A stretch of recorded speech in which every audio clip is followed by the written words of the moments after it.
Hi, Juliette. Thank you very much for joining us today. How are things in London? Hi, it's big rain in London and really cold. It's actually nice to see a cold winter in Europe.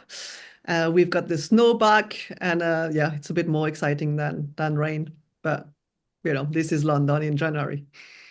So, even though you're in London, you were born and raised in France, and I have to admit, France is one of my favorite countries. I've been there numerous times. There's so many beautiful regions, and I think what I enjoy most about it is the fact that it's so diverse geographically speaking. You have the Atlantic, the Mediterranean, you have the Alps. What's your favorite region in France? At the moment, I'm full on into the Atlantic, the Basque Country, where I'm learning to surf and just purchased a house in front of the wave, as you should do as a surfer. No, that's amazing. That's an area I have not been to, and I definitely have to check it out. Well, So if let's you like move on. good food, can't miss it. Yeah. So let's move on now and discuss the economy. And I want to start with the big picture. And I want to get your views on the global economy.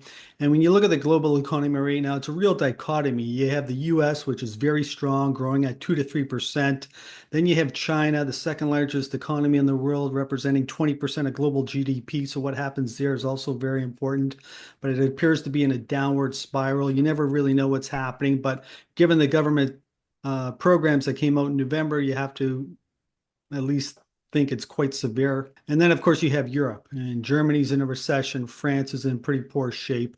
But when you look at all these different regions, what's your view on the global economy? Well, firstly, the global economy will sort of like be a function of the US, which nobody can deny is in a very strong balance of power, given it is the last resort consumer of the world. So, if you really have to focus on what's happening in the US at the moment. At the same time last year, I remember all my clients were, markets were pricing like 250 basis point of cuts. And I was literally like feeling like living in a different dimension because I couldn't see a recession on the horizon at all. And, I was literally like fighting with clients who were like calling me saying, but my guy in Washington is telling me, this is going to happen. And what we saw is like another very strong year, as I expected, against consensus. This year is completely like the mirror image of last year, where basically everyone is absolutely convinced we're going to see a roaring economy. Rates are like making new local highs, and I've got a completely different view that actually I see a quite strong chance of dramatic slowdown in H1 starting in the US. The reason is, the reason we had such a strong 2024 was really like a purchasing power. So in 2024, we were still basically at the tail end of the post-COVID era. And this year for me is really the first year where we can talk about, return to like a um, um, economy like post-COVID economy. So what happened last year is we had still very strong wage growth. And that's normal because wage growth tends to lag inflation by 18 months. So in other words, your wage will depend on whether you've got a strong bargaining power, but also on your incentive to basically have a raise, and that depends on past inflation. So what we had in 2024 was still very strong wages, but then a collapse in headline inflation. So that basically saw like an automatic release of purchasing power, which was used mostly in the services economy and kept economies around the world really strong. And that was the case in the US. That was the case also in Europe. I think, in Q3 last year, we had this big dump in oil as well, which sort of like gave the economy a second boost. This year, I think we can all agree that, I don't know if inflation will come back, and that's not my view. But what's clear is that we're not going to see another dramatic sort of like 4% year-on-year fall like we saw this year. And at the same time, wages that tend to be lagging will be coming back down and normalize, which means that your purchasing power, mine as well, will not get the same boost that we saw in 2024. And I think as a result, we're going to see like a continuation of the weakening of the labor markets everywhere. There was this thing post-COVID where there was a much lower beta from demand to employment. There was this fear of missing out on hiring.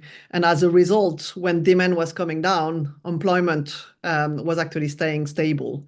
And that's how we saw the sort of like 2021, 2022 down cycle and another down cycle in 2023. This time, if you're looking at charts, you can see that demand is still leading, and that employment is also is as recorrelated in a way. And I think the fact that central banks have lost control of financial conditions mean that we are headed straight to recession, or at least serious slowdown in H1. So, no, you're so right. I remember Q4 of 23, everyone was calling for a recession in 24. Yeah, And recall when everybody was looking for like 6 interest rate cuts, and then we only yeah, got three at the end of the year. yeah. But so you're looking for a weak first half. And I just want to summarize a few of the points you made. You're looking for a weak first half because you think the Fed is behind the curve. No, I think the Fed has lost control of financial conditions. I think we can put that question into like the 10-year yields as well. So since the Fed started to cut in January, 10-year yields have gone to 110 basis point higher. And I think many market commentators take that as a hint that the Fed has cut too much and that the economy is like seeing like a bounce. I completely disagree on that, and I've got clear evidence on charts. Basically, if you look at what's really happened since January, the neutral rate has barely moved. I mean, it's moved like 30 basis points, and that's sort of like the economically driven move of the 10-year rate. But what's really happened is not an increase in the neutral rate, but actually a massive increase in term premium. And term premium can be having a very nasty effect, not only on the equity markets, which is what I expect, but also on the fact that the Fed loses control of the long end of the curve. I mean, if they continue cutting, like risk premium will continue rising, and obviously the long end is what actually hurts or helps the economy. So for me, that's really the key thing. 10-year is not higher. 10-year yields are not higher because the Fed has succeeded into pushing the economy back into a new up cycle. 10-year is actually higher in fear of what the new Trump administration might do. And what I mean by fear of it's basically like fiscal dominance. We're not in the same sort of like a macro era with Trump 2.0 that we were in with Trump 1.0. So Trump 1.0, we were like basically in the middle of like 10 years of like really strong disinflation, where markets were basically pining for fiscal for the fiscal lever for the fiscal lever to be used. And as a result, real yields were deeply negative, and you could do anything you wanted at the front end, and the long end was not going to price any inflation. We're in a completely different era now because bondholders got completely wiped out over COVID. I mean, think about it when the governments were Trump 1.0 was borrowing at like maybe I think at some point minus 1.5% real yields. Today, like real yields are way above 2%.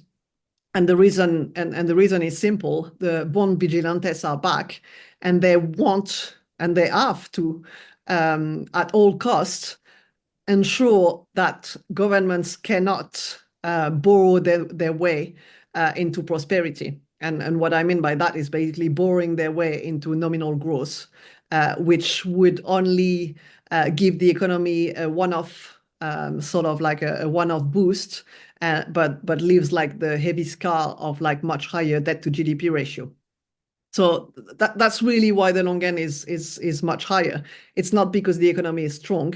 It's because of the risk of any the future government basically using the fiscal lever to basically you know get their way out of like debt to GDP issues via inflation. And in short, investors are demanding a higher rate of return. Yeah.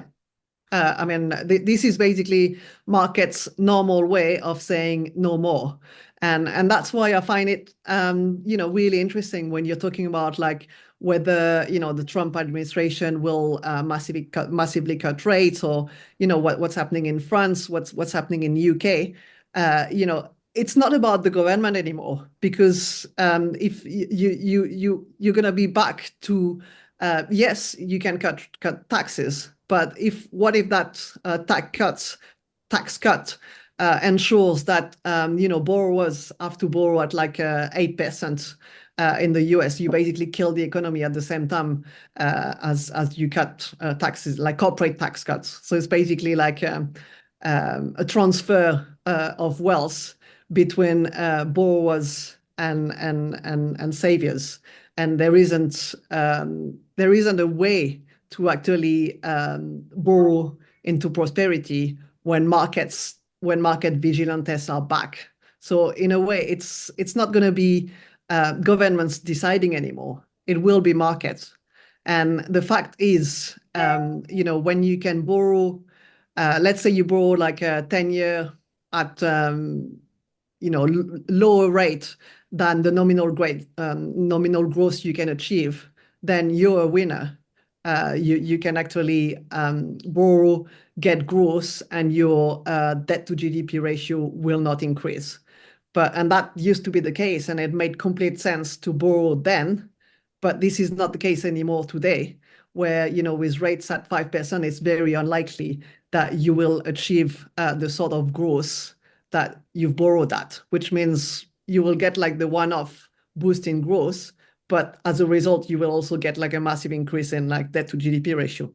So, my message really is it's not about government will anymore. You will have to find the money somewhere. If you want to cut corporate tax in the US, you're going to have to tax someone else, and that's where tariffs come into place, yeah, and start to make sense.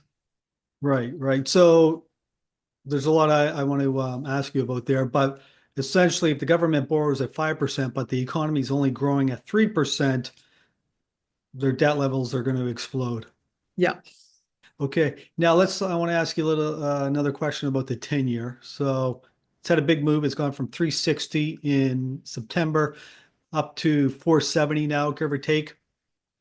And it was already moving up before the election, but it seems to have accelerated after the election. And there's a lot of concern that taxes, lower taxes, and higher tariffs, and also deportation and less regulation is all going to lead to inflation. And this is why the 10-year is moving up. Do you agree with that thought? No, I don't. I don't agree with that. I'm not worried about inflation because I think we're more likely to see a recession. So I agree. What I believe is that it is risk premia, which are basically rebuilt to prevent the new administration from borrowing to basically boost nominal GDP. If tomorrow you have Trump coming in saying, I'm like debt clear about, that fiscal profligacy has ended, then I think 10-year yields will drop very substantially. yeah, I'm not worried that tariff will bring back inflation. I think the markets are very sort of like focused on the long term of like lower immigration. But the first effect of lower immigration is basically lower growth. And that means lower demand. And that this is not going to be like inflationary this year. It's going to be recessionary. So potentially in 2, 3 years, and like we've seen in the UK, it becomes inflationary. But this year, the first effect is going to be recessionary. And do you see a threat of interest rates moving higher? So right now we're at 470. Do you see them going to 5% or higher? I mean, my view for the past 6 months has been like for a vicious steepening. At the moment, it's kind of like a bear. I mean, it started in July with like a bull steepening. Then, it's been like bear steepening since basically Trump has been starting to be priced in.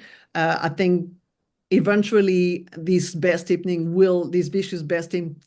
will, so the higher long end will actually, in a sort of like paradoxical way, that will be the reason why the Fed has to continue cutting and will cut a lot more than currently expected this year.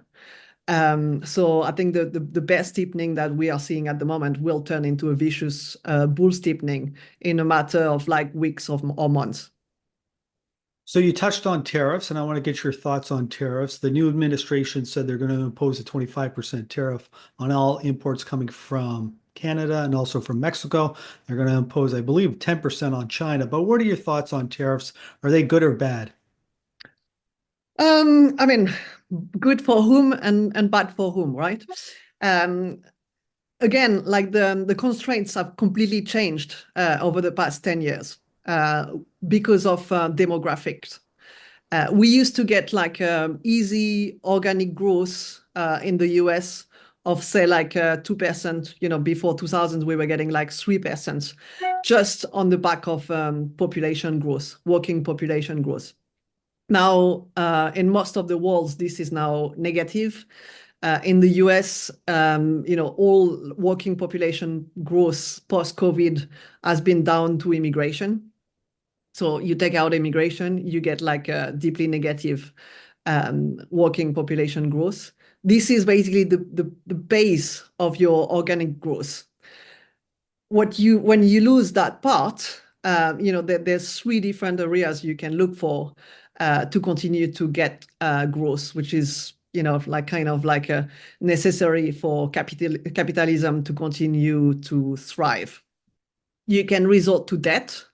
And we've just discussed that debt is not really the way to go because markets are sort of like rioting against further borrowing. You can resort to immigration, and by basically boosting your working population by borrowing population from other countries. And obviously, voters hate that. That's one way to deal with things for the government, but this is not like a friendly way for the workers. And the third thing is basically profits.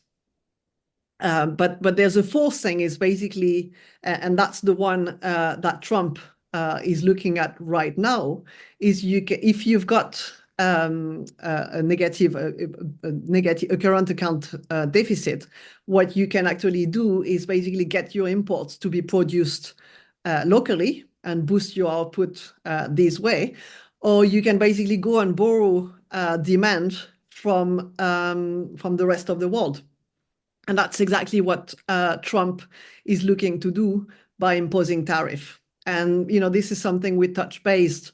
I don't know if it was before we started the interview or if we already discussed it during the interview. But the point really about tariff is that the US has a very strong balance of power here. And so they have the way to basically boost their growth as a one-off by closing out the current account deficit. And the rest of the world needs the US desperately. It is really like the customer of last resort. I mean, we were talking about France, initially.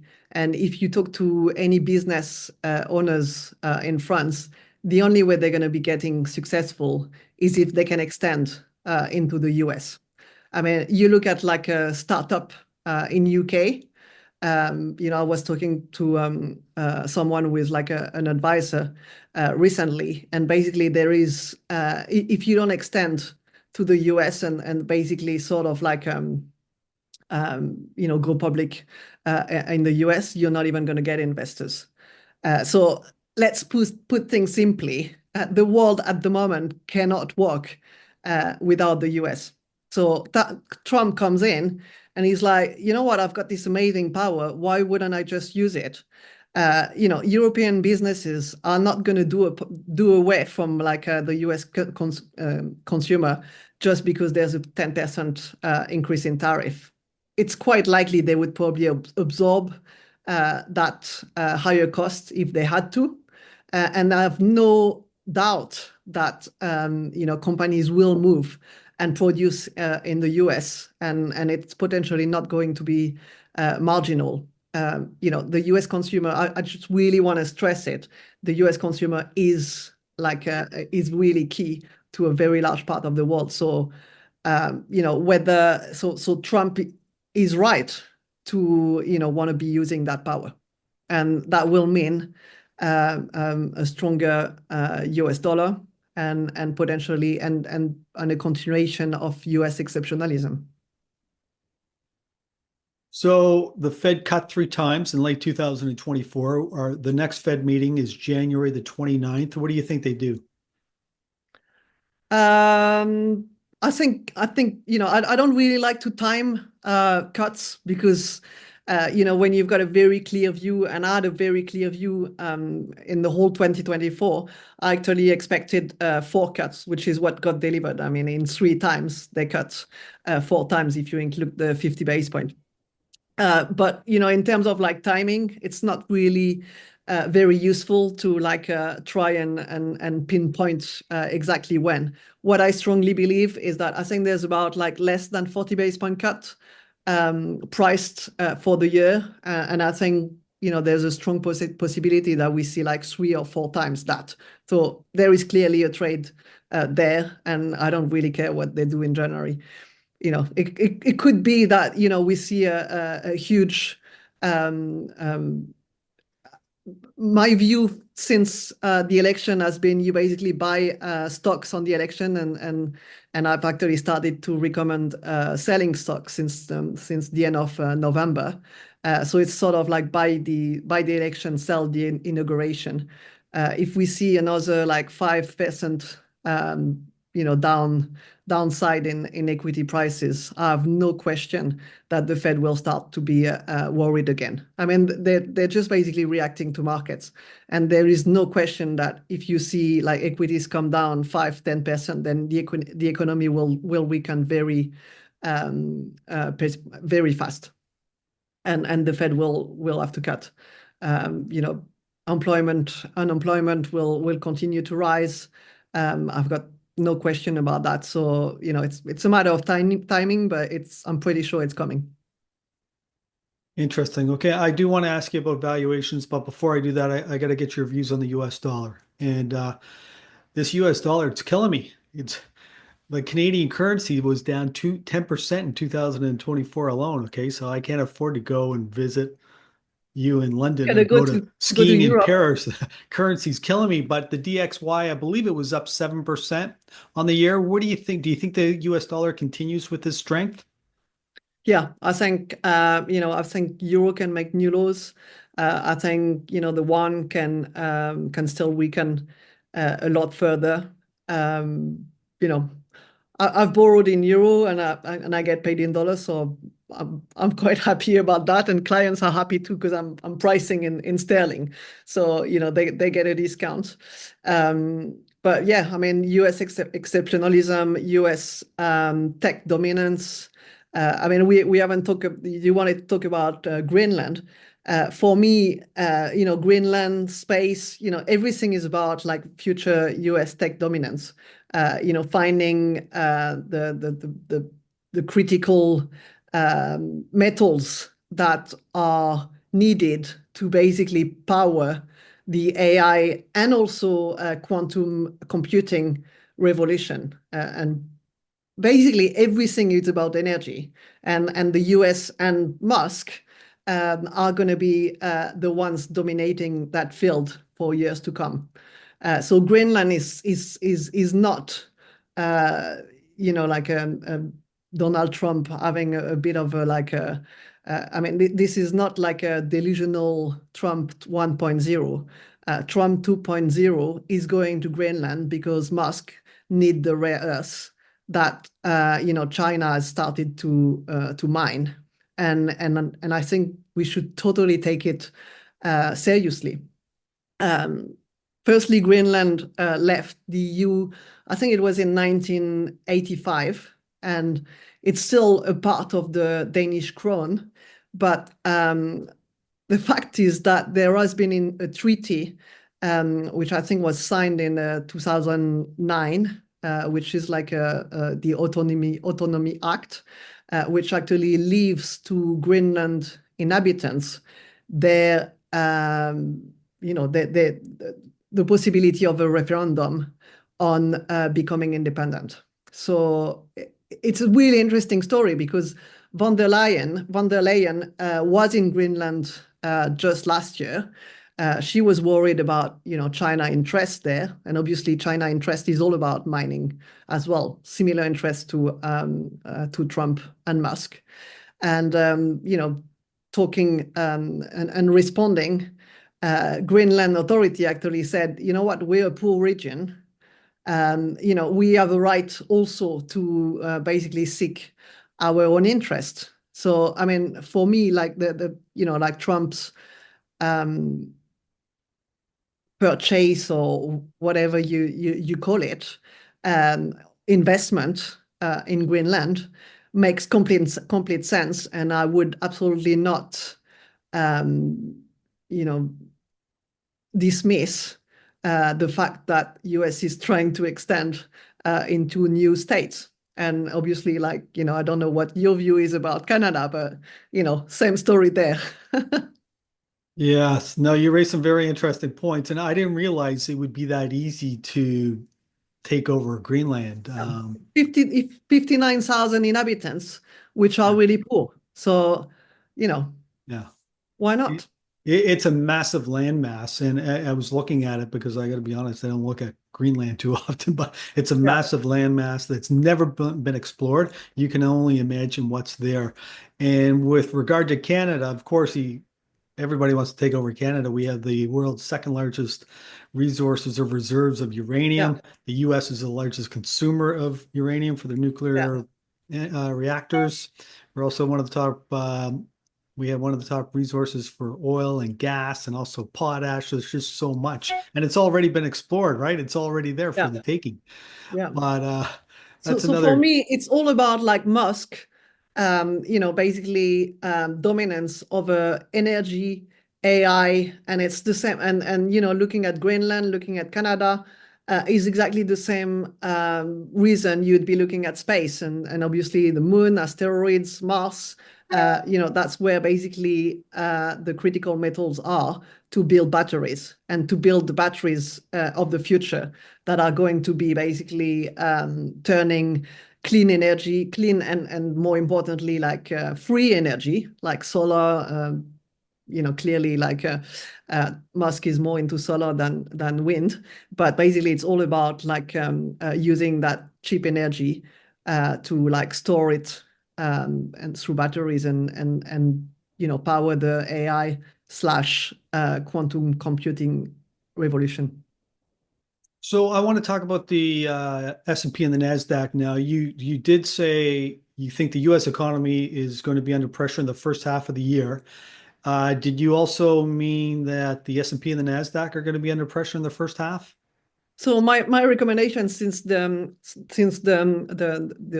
election has been since 2 weeks after the election actually has been to believe in profits, believe in Elon Musk. So I've actually recommended like a long Tesla versus believing that the U.S. economy as a whole will not benefit. So there will be more and more profits, but less and less money in workers' pockets. If it was just for the fact that a lot of them, we're talking about revolution that will displace white collar, and we still don't know how this, profits are going to be that are going to be made by replacing white collars by AI is actually going to be redistributed to basically power the economy, right? Profits don't get reinjected in the economy. So my view is really long Musk versus short the economy, the real economy, which I see as like a best model as the Russell 2000, which is basically like small caps, small and medium caps, yeah. And we've had two big years in both the S&P and the Nasdaq up 25%, give or take. Uh, what do you think happen like this time next year? Is there a possibility we might see outperformance again in both the S&P and the Nasdaq? Um, I think S&P, I'm looking for like a very serious dip this year on the back of like a serious slowdown. Um, Nasdaq, well, I still like the US tech. So obviously you'd have to be like more of a stock picker there. And especially with rates that high and like huge steepening of the curve. But I am looking for opportunities to go short S&P as well, even if my favorite short is Russell. And when you say you're looking for a pullback in the S&P, what are we talking? 10, 20% more? I would, like 4,600, so like 10, what would that be? Like 10, 15% on the chart. That looks like where we should be pulling back. And I got to ask you about some of the valuations. You touched on Tesla. You're bullish on Tesla. Had a massive move in the last couple of months of the year. I think it was up 80%. We've seen a little bit of weakness here in the last couple of weeks, though, just on the back of lower production numbers or sales numbers. What are your thoughts on valuations overall? Are you concerned about some of the names like Tesla or Nvidia or any other I mean, names? Tesla, it's almost like I don't care about like the sales because we're talking about like sales of vehicle and the future of Tesla is energy, not like selling cars. Even if actually I think Tesla is still going to be hugely benefiting from regulations around the world to like basically lower energy impacts. And basically everybody's going to want to be teaming back with Tesla to like meet their regulation in Europe. So I don't look at those at that. For me, Musk being in the US government will give him the energy dominance that he wants. And I think that will be something that will be very easily accepted, at least by Europe, because it fits the goal of like, climate change, looking for using more renewables. And I see basically Musk and Tesla completely taking over that huge part of the economy, which is huge not only because of regulation in Europe and climate change, but also because of the revolution that's coming behind, which is huge energy war. Is that an English thing? Can you say that as well? Which is basically like artificial intelligence and quantum computing, which are the next massive things that will not happen without cheap and huge amount of energy. So, when you look at this prospect, I almost think, you know what, the less earnings now, the better, because markets can't price it properly. So that basically is the kind of thing that you want to get in to make a bubble, really. In terms of like overall valuation of the index, we even considering rates. So I tend to look at the equity risk premium rather than PE or like multiples. And we are basically back to the level we were at just after 2000. So like we are very pricey. And that's part of the reason I think it will become harder and harder for the US to look for capital, like wealth appreciation to basically power and bring economic growth. For like a wealth growth to continue power economic growth, you need much lower level of valuation, so that when the Fed actually cuts rates, which we have seen is going to be difficult given they would have to actually lower long end rates, you actually get the sort of like second wind on the economy from wealth effects. So for me, the wealth effects are really like nearing their end, which means that it's one more engine gone for the post-COVID macro era.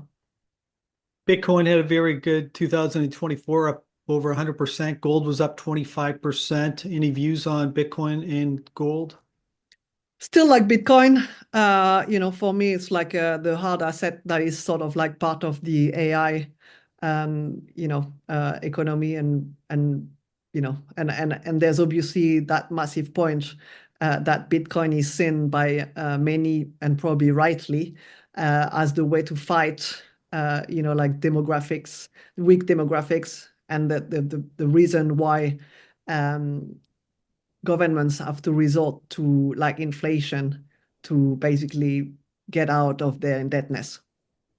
So, Bitcoin, hard currency, a way to basically fight that move, uh, against bondholders and against saviors, which are the huge losers of like weak demographics and the need for governments to basically debase currencies. So I am based in Toronto, so I got to get your views on Canada, and I'm sure you've read about it here in the last few months. And I'm always curious to hear the perspectives of other people, especially Europeans. So what do you think of Canada and what's happening here? So I have to say, like, I haven't followed Canada very closely because I've been so busy on the US, and sort of like Canada has been a bit of a byproduct. Especially if it becomes one of the new states of America. So yeah, no, I'm more like a tourist in Canada, and sort of like loving the country and its diversity. So it's like I see it as like a giant France, and I would love to be able to like visit a lot more. But in terms of economy, I'm afraid it's not differentiated enough from other countries I look at. And I'm pretty sure you haven't lost any purchasing power. If you're going to Europe, you will see that your Canadian dollars still buy you a lot. I would disagree with that. Yeah, I mean Americans coming in France, coming in Paris, they probably sing it's like, I mean, hallelujah. I mean, it's just Oh yeah. ridiculously cheap. Yeah, Or Americans coming to Canada because you get a 40% discount on everything, right? I yeah. just had And a not on conversation. property, right? Property prices in Canada are really expensive, or Yeah, not. depending on where you are. If you want to buy in Toronto or Vancouver, yes, it's going to be very expensive, right? Because Yeah, that's where a large percentage of the population is. But you can go 2 or 3 hours outside of Toronto and it's going to be very cheap. yeah, But just to put that into perspective, I was just talking to someone in Houston and he was telling me, I think he said he pays $2.50 a gallon for gas. And we're paying, I don't know, I think 150 or 155 a liter. That works out to like 450 US a gallon, okay? yeah, So the taxes here are crazy. And oh man, the inflation here is just out of control. That's the problem. We were talking about inflation and how the prices of goods, services, yeah, asset classes have gone up so much since 2020, but wages haven't gone up, and that's what's killing people yeah. in the The US. And same that's in why we Europe. saw, yeah, that's why we saw the big change in Italy and the US and Argentina, and pretty soon it's going to be Canada. But I just want to summarize a lot of the points you made. So you think the US economy is going to see weakness in the first half of the year, and we're going to see a big slowdown in the economy. We're going to see unemployment pick up.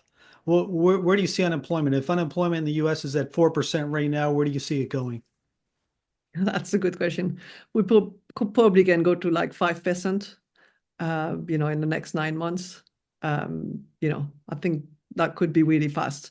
And we're basically about this close from like a snowballing. But if you look at the household survey, it's been really weak. It's really interesting actually because what you get before every recession, you get basically a new high in the labor in the number of employments from the household survey, and we saw exactly that after the Fed started cutting. So new high and then like big rejection. And then basically like we started to like I think we've lost now like a million from the high. It's just really mind blowing that we're seeing that same thing of like, you know, the Fed starts cutting, everybody thinks this is it, they're going to be saving the economy. And in fact, it's not the case at all. The economy is having a life of its own. And especially when you've got a Fed that is not capable of like lowering 10-year rates because markets are looking at something else, which is obviously like the arrival of the Trump administration. I think we actually have like all stars aligned for something pretty vicious happening in H1. And I really see like everything falling in line with like, you know, steepening of the curve. Fed can't do anything anymore. All markets think this is it. You know, they've cut too much and the economy is like going to rebound. We're going to see a lot of inflation. Consensus is always wrong. So, I mean, really, I think everything is on my side for JDI research to be right in 2025. It sounds like it's going to be a very interesting first half of the year, and Trump is going to have his hands full.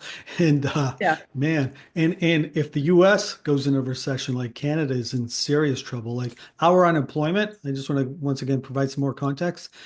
The last unemployment number was 6.8%, and it's been climbing. And Okay.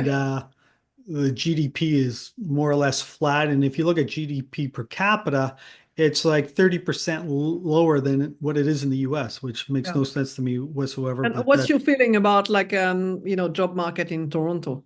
oh, Like, do you it's bad. Yeah. yeah, okay. There's a lot of underlying, and I think we touched on this, but regardless of where you go in the world, it's almost like there's two economies, right?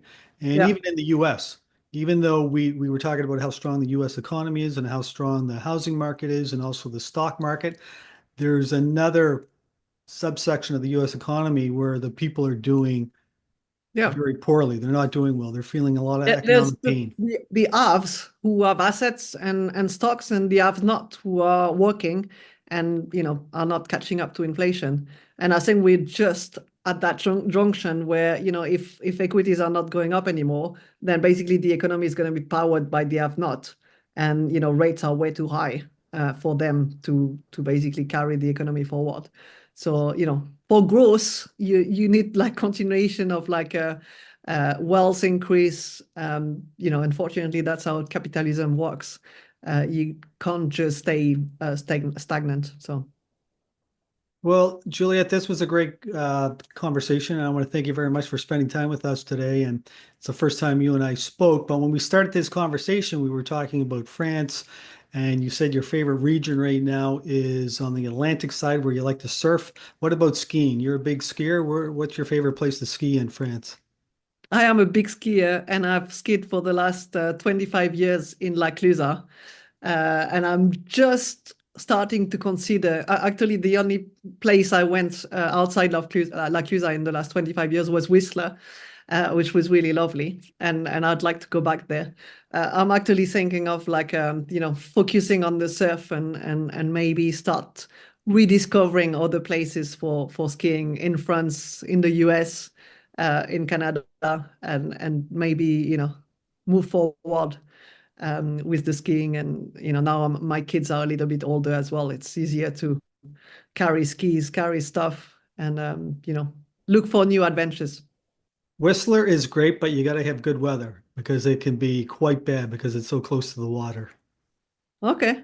Well, what I liked about it is I expected to be super cold, and actually it wasn't. It was so weird.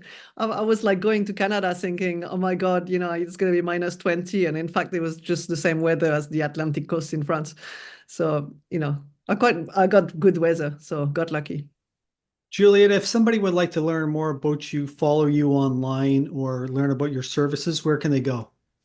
Just like reach out to me on my website, jdiresearch.com. JDI.com. JDI is for Juliette Declercq Independent Research, and they'll find everything they need there. And you're also very active on Twitter or X. What's your handle? On X, I'm Juliette JDI. Yeah, I'm quite active. Depends on the mood. Yeah. I'm a follower, by the way. Listen, Okay. once again, thank you very much. Merci beaucoup. Thank you very much to you, and speak soon later in the year.